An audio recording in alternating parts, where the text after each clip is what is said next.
Welcome to Reviews That Scare with Jess and Blair. I'm Jess. I'm Blair.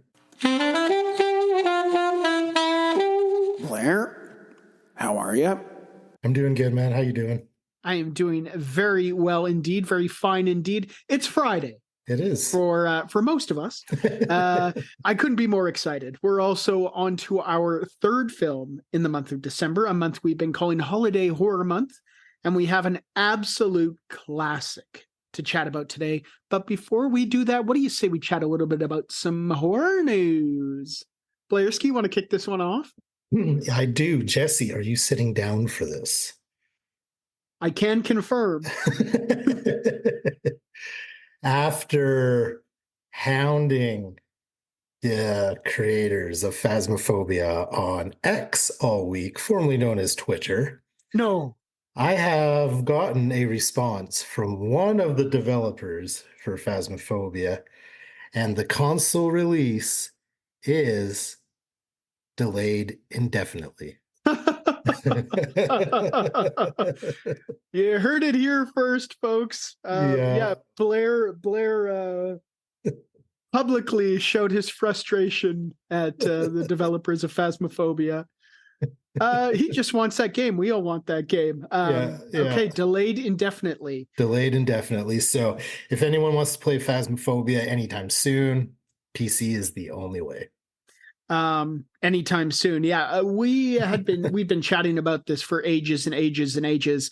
And we are starting to feel like this game will never come out. They say it's not canceled, but delayed indefinitely. So yeah, I have a feeling that I don't want to manifest it, but it's not good news for us console owners out there. No, it's kind of looking that way. Darn. Thanks for reporting the bad news. Yeah, that just had to start off horror news with that. But next up, some good news. Charles Band from Puppet Master and Alyssa Sutherland from Evil Dead Rise have been announced as guests for the 2024 Calgary HorrorCon, alongside previously announced guests Robert Brian Wilson from Silent Night, Deadly Night, as well as Karen Klitsch and Alex Armbruster, both from Eli Roth's Thanksgiving. So the announcements are starting to come hot and heavy, man. And you know what? They're pretty good announcements. Like I'm excited about all. Yeah, man, I'm very stoked for Alyssa Sutherland because I love the Evil Dead franchise. Love it. Yeah, good on them for the folks at Calgary HorrorCon for getting, stars from two big movies over the past couple of years. Obviously, Evil Dead Rise and Thanksgiving. So that's really, really awesome stuff. I'm always excited for the con, but this year, yeah, I'm excited. Yeah, I'm looking forward to it too. They seem to be announcing a new guest every week, kind of lately. So yeah, every couple days. We'll see who's next. There's a lot of spots to be filled for sure. Absolutely. The final piece of horror news is Lauren Rivera, Chris Jericho, and Elliot Fulham have all been officially cast to return alongside David Howard Thornton in Terrifier 3. Yeah, I have this written down here as well. Lauren Rivera, who of course played Sienna in last year's smash hit, was kind of the last of the big name stars from Terrifier 2 to finally sign on. But it was kind of a no-brainer after seeing the success of the last one that she was going to be a part of it. Pretty neat. Yeah, I agree. I was kind of wondering, though, if they were just kind of going to go a different route, because they kind of did that with the first one and the second one, although they do mention the events of the first one. Yeah. And I think they have one actor from the first one, obviously, besides David Howard Thornton. Yeah. So I was curious to see if they're going to go that route, but no, they're sticking with the storyline, which is kind of cool. Yeah, and it's nice. It's nice, good, big news from a movie that obviously was showing a lot of love when they recently had part 2 back in theaters, and then of course the trailer release for part 3, and then it kind of went radio silent for a couple weeks, and then obviously coming back with the Lauren Rivera news. They're back on top. That's huge news for the franchise for sure. Yeah. Yeah. I got a couple pieces here. The Lost Boys, everyone's favorite coming of age vampire flick, is seeing some light again. Deadline has reported that a new musical is currently in the works, and it has some big names attached. One of those big names is Patrick Wilson of course, the Conjuring universe, Yeah. who is set to produce. So this will be a staged musical. No timeline for this one, but very exciting news for fans of The Lost Boys and Patrick Wilson. Pretty cool. Yeah, I can see that being really entertaining. Yeah, I didn't have it written down here, but along those lines of staged musicals, I had mentioned there was a Saw musical, an unauthorized Saw musical out a while back that opened Yeah. off Broadway. And apparently it has just been killing it. So they have extended the run, which is Right also on. some great news. Right Yeah. on. Yeah. A massive addition will be joining Chucky season 3, part 2. John Waters will be Oh, joining really? the cast as Wendell Wilkins. Yeah, the creator of the Good Guy doll. John Waters, this is not his first time dealing with Chucky, as he previously appeared in 2004's Seed of Chucky, which is Okay. pretty cool. We love John Waters. Yeah. And then finally, it has been confirmed that we will be seeing a Saw 11. I can't remember if you mentioned this last episode, Blairski. I feel I like can't maybe you remember either. did. I might have. We won't have long to wait either. Its release date for Saw 11 has been set for September 27th, 2024.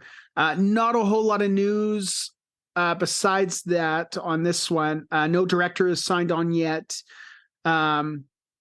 No stars have signed on yet, although it has been announced that Pete Goldfinger and Josh Stolberg, who wrote Saw 10 and Jigsaw, will not be returning to write this newest installment. So curious to see who they're going to bring on to direct. Curious to see if Tobin Bell is going to be in this one. Curious to see who's going to write it. I can only imagine so. Yeah, I after seeing Saw 10, I'm actually really excited to see Saw 11 and see what they do with it. Yeah, me too, man. That's all I have for horror news. What do you say we jump into this week's episode? The third installment in Holiday Horror Month goes to the 1984 classic Gremlins. Runtime on this one, 1 hour, 46 minutes. Blairski, initial thoughts on the runtime? I'm fine with it. It's the Gremlins, man. Yeah, absolutely. Zero issues with said runtime. Yeah. This leads us to fun facts. Blairski, you want to kick this one off? Well, here's a fun fact for you. This film, alongside Indiana Jones and the Temple of Doom, were both rated PG upon release, but criticized for their more violent moments or whatever, and are credited for being the two movies to help create the MPAA rating of PG-13. It's pretty cool. It's basically too violent for PG, but not violent enough for R. Yeah.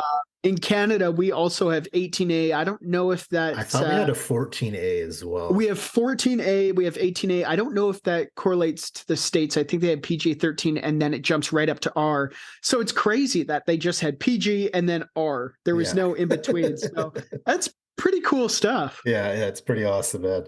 Apparently, Steven Spielberg himself had a cameo in this movie, just labeled "A Man Riding a Bike." Okay. Which I didn't notice watching it, but I did read that up. This movie was released the exact same weekend as Ghostbusters back in 1984, so that would be a pretty awesome Saturday night to go see Gremlins and then the Ghostbusters. Really good. Yeah. The final fun fact here is before deciding on Joe Dante to direct, producer Steven Spielberg originally was considering Tim Burton. I read that too, and that which is pretty wild. Completely different movie. Yeah, it would have. It would have starred Johnny Depp as Gizmo instead of Howie Mandel. Yeah, instead of Howie Mandel. That's right. It would have just been Johnny Depp in a Gizmo costume. Yeah. You got anything else for fun facts? That's all I got, man. I got a couple here. The set for Kingston Falls was the same set that was used a year later in the 1985 smash time-traveling film Back to the Future. I knew it was the Universal backlot, man. I knew Yeah, it. it felt very familiar. Yeah, Yeah. absolutely. Apparently, an earlier attempt to have monkeys play the Gremlins was abandoned because the test monkey started freaking out when made to wear a gremlin head. I don't blame that poor monkey. No How shit. awful is that? Oh, that monkey did not get paid enough. That poor thing. Oh man, that's Goodness. too funny. You had mentioned it was released on the same day as Ghostbuster. It was Gremlins was the fourth highest grossing film of 1984. That's wild, man. That's pretty wild. Yeah, Yeah. absolutely. I've got two more here. Gizmo was the inspiration for the Furby, of course, multi-million-dollar selling mechanical stuffed animal Okay. in the late 1990s, which is pretty cool. And then finally, they once got a studio note from, I guess, the board executives during filming that stated there were too many gremlins, to which executive producer Steven Spielberg suggested cutting them all out and calling the movie People. Such a smart ass comment. I love it. Absolutely. Only Steven Spielberg could get away with that. Right? Yeah. It's 1984. He is killing it in Hollywood. Goodness gracious. Let's chat about some of the fine folks that worked on this film. You had mentioned directed by Joe Dante, also directed 1981's The Howling, 1998's Small Soldiers, 2003's Looney Tunes Back in Action, 1989's The Burbs, 1979's Rock and Roll High School featuring the Ramones, and 1978's Piranha. Not Right 3D, the original. Yeah. This one, crazy, written by Chris Columbus. Of course, wrote 1985's The Goonies, 2004's Christmas with the Cranks, and directed 1990's Home Alone, 1993's Mrs. Doubtfire, 2001's Harry Potter and the Sorcerer's Stone, and 2002's Harry Potter and the Chamber of Secrets, just to name a few. He is massive in the world of cinema. Didn't he also discover North America? He did. Yeah. He did. An Italian fella, controversial, discovered America. Oh, goodness. History lessons courtesy of Blaski. This one starring Zach Galligan as Billy, also starring Gremlins 2, The New Batch, 2013's Hatchet 3, 1988's Waxwork, and 1994's Cyborg 3, The Recycler. Blair's favorite cyborg movie. Of the three. Yeah. Also starring Phoebe Cates as Kate. Also starred as Linda Barrett in 1982's Fast Time at Ridgemont High, 1991's Drop Dead Fred, 1990's Gremlins 2, The New Batch, and 2001's The Anniversary Party. Also starring Hoyt Axton as Randall Peltzer. He wrote the song Joy to the World, a.k.a. Jeremiah Was a Bullfrog. Really? How wild is that? That's crazy, man. Yeah, unbelievable. I was looking up his movie credits, and he's been in a lot of movies, but he was known more so as a musician. Wrote Joy to the World. Yeah. Crazy, man. Also starring one of our favorites, Corey Feldman as Pete. Also starred in Stand By Me, The Goonies, The Lost Boys, and 52 episodes of Super Robot Monkey Team Hyperforce Go. Starring Howie Mandel as the voice of the adorable Gizmo. Starred in 137 episodes of St. Elsewhere, 26 episodes of Muppy Babies, and of course, hosted the best briefcase-based game show, Deal or No Deal, and one of the judges on America's Got Talent. And then finally, Frank Welker as Stripe. I can't not mention Frank Welker. I could go on for days and days on the legendary voice work he's done. Just to name a few, he was Abu in Aladdin, Kermit in Muppet Babies, 93 episodes of The Transformers, 86 episodes of Inspector Gadget, Fred Jones in 25 episodes of Scooby-Doo, Where Are You?, 52 episodes of G.I. Joe, and 233 episodes of The Smurfs. Honestly, you look at any animated from the 80s up into the 2000s, and Frank Welker did voices on it. Unbelievable. That's wild, man. That's a lot career. of work. Yeah. Massive. Yeah, unbelievable career. Synopsis courtesy of our dear friends at I Am a DB. A young man inadvertently breaks three important rules concerning his new pet and unleashes a horde of malvolient, mischievous monsters on a small town. Ugh. Not bad. Not a bad synopsis. No, and that's a hard word to say in general. It is. Try and say that three times. Try and say it once. Oh, goodness gracious. Yeah, good synopsis. Yeah, it was. It's a bit mysterious, but Yeah. nonetheless a good synopsis. This leads us to kill count. Kill count. The time of the show we count the kills. Blairski, do we have a kill count for 1984's Gremlins? We do indeed. We do indeed. We have a kill count of 3 human deaths and about 157 gremlins. Yeah, that sounds about right. Yeah, most of which are in the movie theater. Yeah. Yeah. Oh, goodness. Which I'm going to start with likes and don't likes with that and just say I love the entire movie theater scene. Yeah, it is. It's brilliant. It has one of, or actually two of my line of the nights. But it's just so great. Anytime there's a giant horde of gremlins, of course, 1984, this was done before a lot of CGI was used. So a lot of it was either animatronics or really charming stop motion animation. Yeah. But how great was that movie theater scene? It's so good, man. It's so good. You really get to see all the different personalities of the gremlins, which is one thing I absolutely love about this movie is how every gremlin is like individual to itself. Like they all have their own little personalities. And yeah, in that movie theater scene, you really see a lot of that. I loved it. You see it as well in the bar scene as well. Yeah. Where, even though they're awful and evil, they're so charming, these gremlins. And you just want to be like, yeah, they're awful, but it's like, I want to be their friends. Yeah. They're just having fun, man. They're just having a good time. Absolutely. Speaking of charm, I did mention the stop motion animation. Yeah. In this film, it is just so brilliant. It just adds so much charm to the characters of the gremlins. It adds charm to the movie. I just love the stop motion animation. To be honest, it's so well done that I didn't even notice it. Yeah, like that's absolutely. That's how you can tell it's good stop motion animation. You don't even notice that's what it is. I thought it was all animatronics. Yeah, there's one scene in particular that it's noticeable where all of the gremlins are walking down the street, but it's also like, oh my God, this stop motion animation is so freaking good. I love it. Yeah. What else did you like about this one? Good acting. Yeah. Acting was excellent. I love how Corey Feldman's in this movie. It was around this time, mid 80s. He was in absolutely everything. Yeah. It was great. The movie's very 80s, which I love for a horror movie.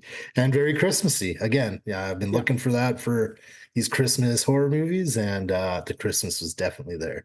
It's definitely alive with the Christmas spirit. That's for sure. Yeah.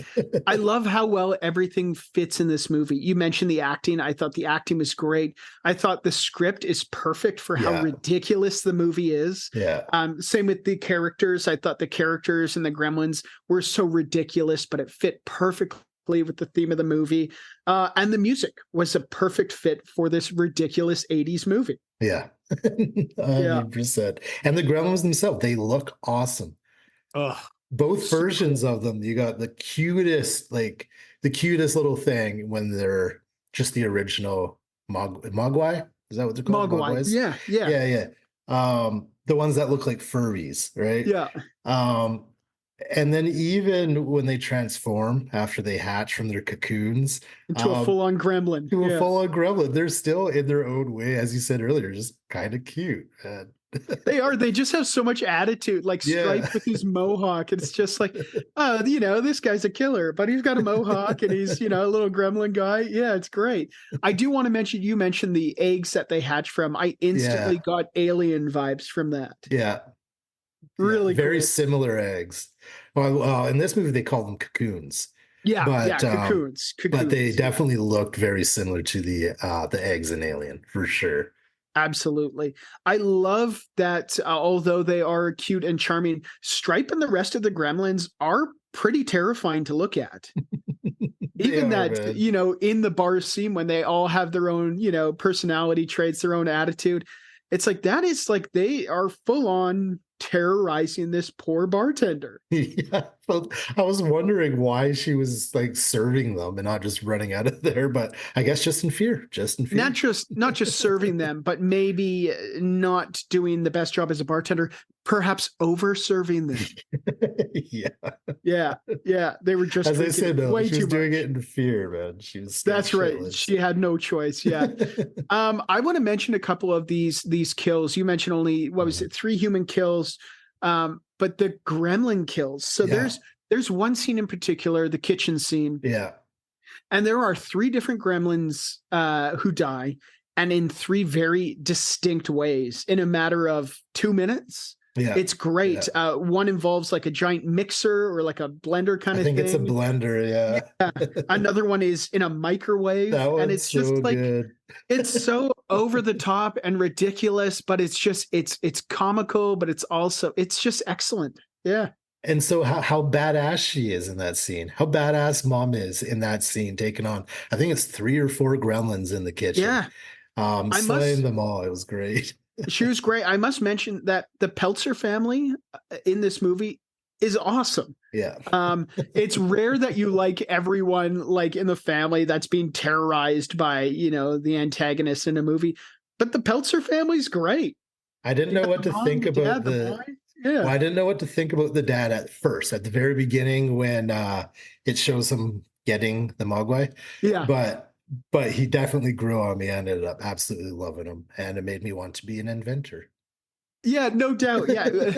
He was not the most successful of inventors, but he had passion. He had drive. Yeah. Oh goodness. I love the setup of the rules of the Mogwai. Mhm. I'm sure we'll get into it a little bit later in lessons we learned, but it reminded me of Scream, where you have a character who outright tells you this is the rule of the movie, and if any of this stuff happens during the movie, shit's going to hit the fan. And of course, if the rules are mentioned, the rules must be broken. Yeah, or else you don't have a movie. Yeah, you got 3 rules in this movie, and they're all broken quite quickly. Yeah. Which is perfectly fine. It's just absolute chaos. But I also like that all 3 rules are broken, and all 3 rules have different consequences. Mm-hmm. So all 3 rules have different reactions from the Mogwai. Yeah. 3 different things kind of happen, which is neat. I like that. What else did you like about this one, or not like about this one? I didn't really have anything I didn't like. I wrote down the cops were very, very dumb, but it was hilarious.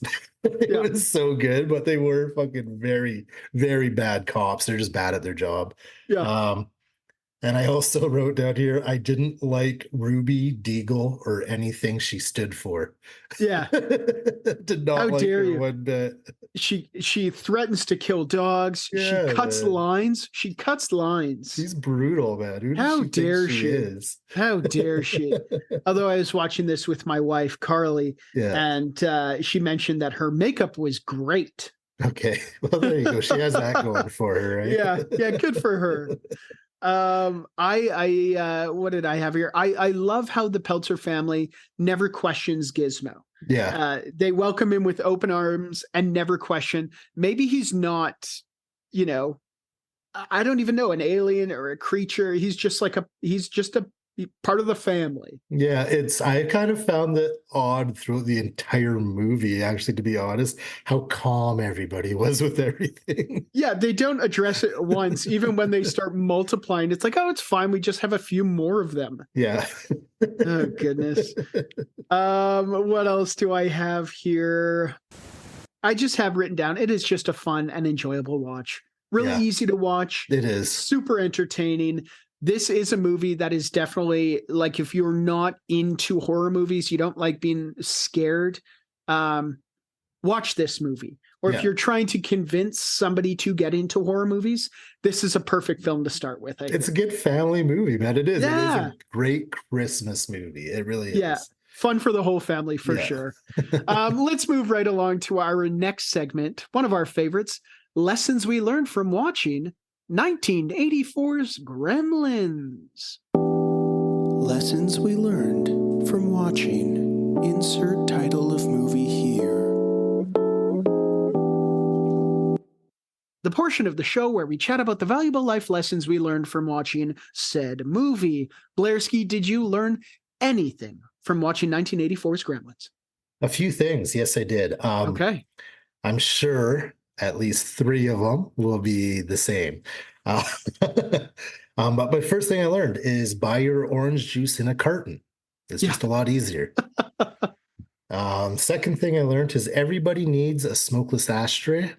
Yeah. Third thing I learned is keep your mogwai away from bright lights, especially sunlight. It'll kill them. Straight up. Fourth thing I learned, don't get your mogwai wet. And the last thing I learned is do not, under any circumstances, feed your mogwai after midnight. It's this is something that apparently came up in the making of the movie, where I believe it was the director or maybe one of the producers had commented he hated that third rule because it's always midnight somewhere. Yeah, fair enough. I don't know if that's Time necessarily zones, true, but time zones, it's definitely, it's tricky. It gets tricky. And when does it end? Between midnight and when? You know what I mean? Yeah, good point. They don't make it very clear. No. 12:01 and it's feeding time. Yeah, right. Yeah. Oh, goodness. What else you got? That's it. That's all I've learned. That's it. Man. Perfect. Yeah. Great. I got a couple here. If you're looking for a vehicle that won't freeze up in the wintertime, look no further than the Kentucky Harvester. I thought you were going to say the Volkswagen. No, absolutely not. That thing was not budging at the beginning of the movie. I also learned the heart will pump a quart of blood in 10 seconds. I learned it from a movie, so it must be true.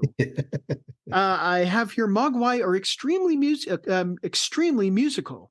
They enjoy singing a tune or humming a Christmas carol. I feel like we have very similar lesson learned in this one as we did in the first movie we watched, Christmas Evil, this month. Don't climb down a chimney dressed as Santa Claus to surprise your family. You might die and ruin Christmas forever. And then finally, with Mogwai comes great responsibility. Spider-Man stole that from the Gremlins. That's all I learned. What do you say we jump right into our next segment, Line of the Night? Line of the Night. Line of the Night. Line of the Night. Line of the Night. Line of the Night. Line of the Night. Line of the Night. Line of the Night. Line of the Night. The segment of the show where we discuss our favorite lines from the movie. They might give us chills. They might give us the giggles. All we know is that they are our favorites. Blairski, do you have a couple line of the nights? Yeah, I got a couple.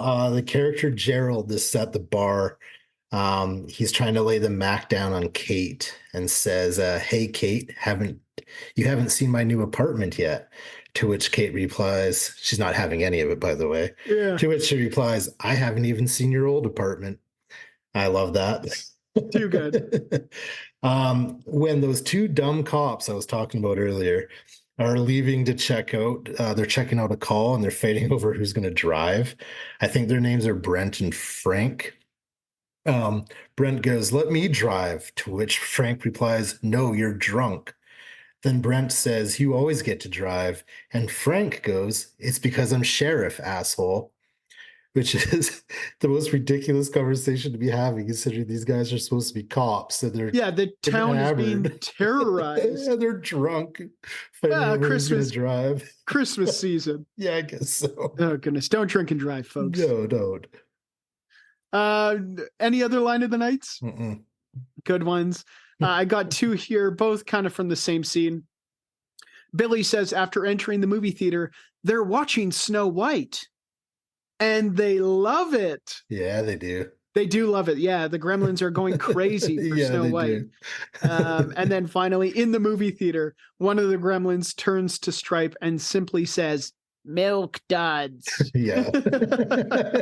One of my favorite lines. I think he says it again later on too. Yeah, he says it twice. Yeah, one of my favorite lines and favorite concession treats. Yeah. Let's move on to our final and favorite segment of the night, Celebrity Lookalike Time. Celebrity lookalike time. The time of the show where we take a look at the cast and discuss their celebrity doppelgangers. Spoiler alert, it usually comes down to the character's hairstyle. Blairski, do you have any celeb lookalikes? Well, the first thing I have written down here, you actually mentioned earlier, but I'm just going to read it off. It says, first off, all the gremlins before turning evil look like Furbies. And Yeah, I'm pretty 100. sure the Furby design must be based off of it. Yeah. And you proved me right, because they 100% 100%. look like Furbies.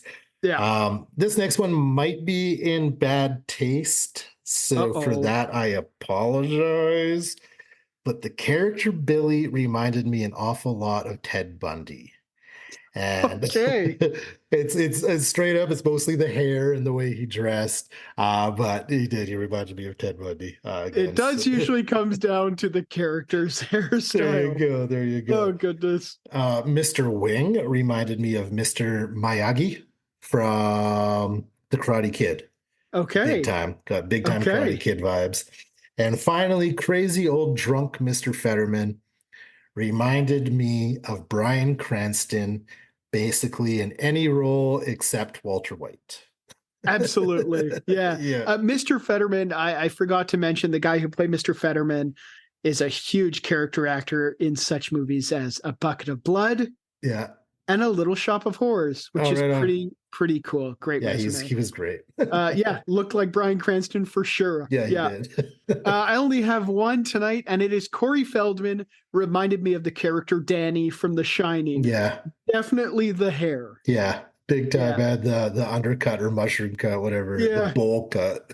Yeah. This is like very early Corey Feldman before he becomes like teenage cool. You know? Teenage cool Feldman. Yeah.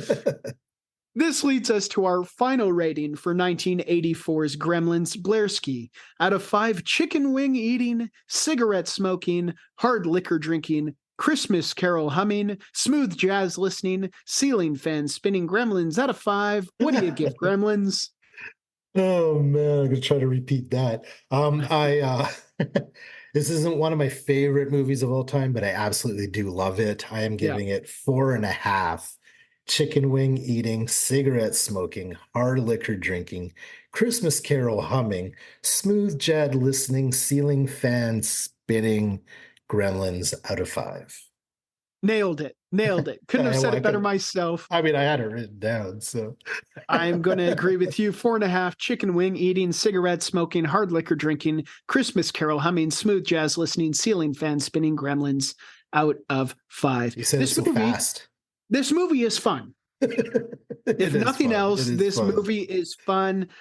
Quickly go grab your family, sit them around the Christmas tree, and pop in 1984's Gremlins, preferably on VHS.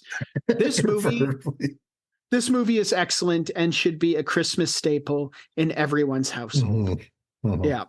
Only one more film to go in the holiday horror month. It's going to come out Christmas Day.